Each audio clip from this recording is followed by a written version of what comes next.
The most glamorous movie star in the world had a secret. Not a scandal, a patent. The same woman Hollywood called the most beautiful face on earth spent her evenings not at parties, but bent over a workbench, inventing a piece of technology that would quietly end up inside the device in your pocket. And almost nobody knew until she was nearly gone. Her name on screen was Hedy Lamarr. Her real name was Hedwig Kiesler, born in Vienna in 1914. By day, she was MGM's biggest draw. By night, she tinkered. And in 1940, with the war on, she fixed her attention on a brutal little problem. Allied torpedoes could be steered by radio. The trouble was, anyone could jam that radio signal, just blast noise on the same frequency, and the torpedo went stupid and missed. Lamarr had an idea so simple it sounds obvious now, and was almost unthinkable then. What if the signal refused to sit still? Picture two people in a noisy crowd trying to talk while a third person screams to drown them out. Now imagine the two of them secretly agreeing to switch languages every few seconds in a sequence only they know. French, then Russian, then Japanese, jumping around faster than the screamer can follow. To anyone listening, it is gibberish.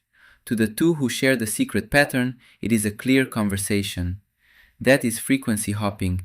Don't stay on one channel where you can be jammed.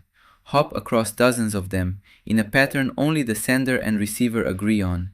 But how do you make a transmitter and a receiver, miles apart, hop in perfect lockstep? Here is the beautiful part.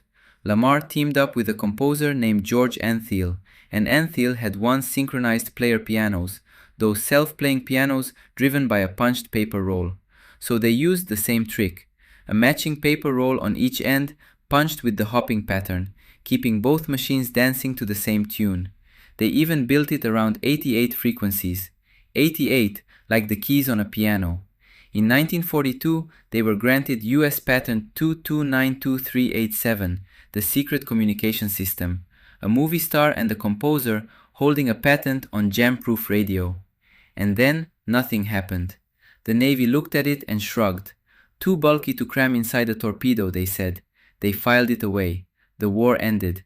The patent expired around 1959, and Hedy Lamarr never saw a single cent from it. The idea just sat there, decades ahead of the hardware that could actually use it. Then, slowly, the world caught up.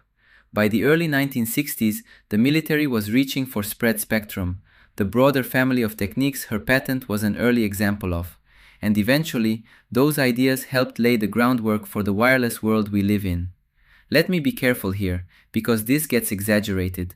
She did not invent Wi-Fi, but the spread spectrum thinking behind Bluetooth, GPS, and modern wireless belongs to the same family tree, and her frequency hopping patent is one of its ancestors. The credit came late and quiet. In 1997, she finally got the EFF Pioneer Award. She died in 2000, and not until 2014 was she inducted into the National Inventors Hall of Fame. This is what gets me. An idea can be completely right and still be too early. Genius isn't always rejected because it's wrong. Sometimes the world just isn't built to receive the signal yet. So if this channel is broadcasting on a frequency you've been hopping along with, lock in. Subscribe and leave a like so the pattern keeps syncing and the next signal reaches you the moment it goes out. Some ideas wait 50 years to be heard. This one only needs one tap.